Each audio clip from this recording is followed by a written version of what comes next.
My name is Lasse Mouritzen. I work as a visual artist and a curator, and I'm here in Mexico City where I just curated a show called How to Love Anything Other Than the Possibility of Ruins.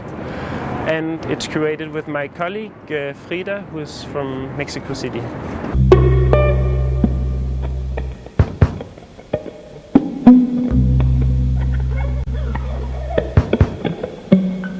The show is called How to Love Anything Other Than the Possibility of Ruin. And it's an exhibition that investigates the relation between love and decay.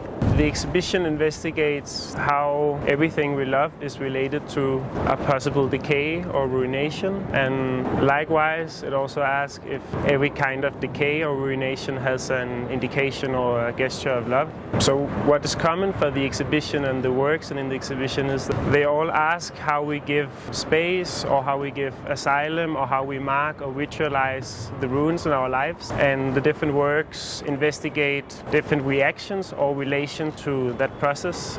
In the exhibition we have 6 different artists represented, 2 from Mexico City, 3 from Denmark, Copenhagen, and 1 from India, from Mumbai. Amol Patil, who made a video called Asylum for Dead Objects, which is a way for him to give gestures to his, or to bring gestures alive again that is disappearing from his family.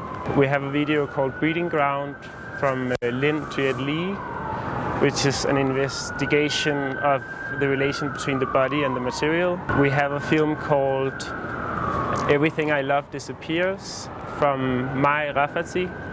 She's a Danish artist and she made a performance ritual in her old squat in Berlin. She did a painting and she washed down the painting afterwards. We have a video work from Maurice Trujillo, which is called Prelude.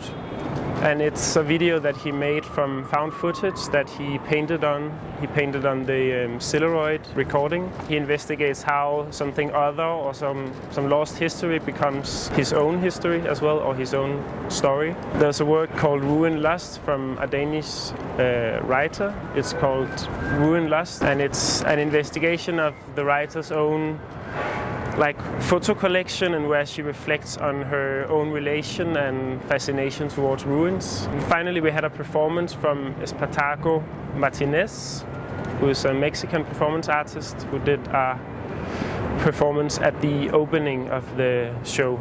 I think me and Frida were interested in investigating the ruin, not as an object, but as a process or a perspective from where we could look at modern society and modern life. And especially I found it interesting that the ruin is something that appears while it's actually disappearing, or we only understand it while it's fading away or bleaching. So in this context of Mexico, I found it interesting how the ruins or the past, the pre-Hispanic life is still occurring in so many different ways in the city. And I started working with Frida 1 year ago on the idea of making an exhibition about decay.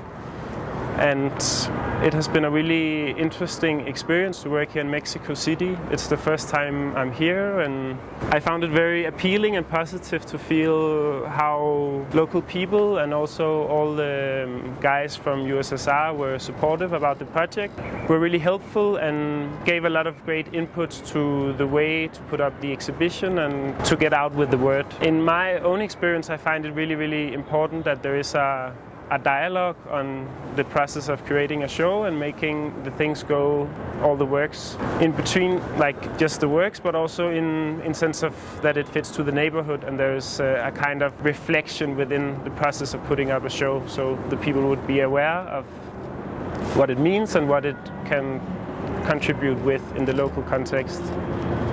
So all in all, I found it really nice to work here, and I learned a lot from the process of opening up the show and taking a lot of inputs, and also in that sense we moved some of the exhibition outside. So we screened one of the film from Mai, we screened it on the wall opposite the gallery, which I think was a great way to also try to move out of the white cube, out of the gallery, and make the exhibition contextualize a little more into the city.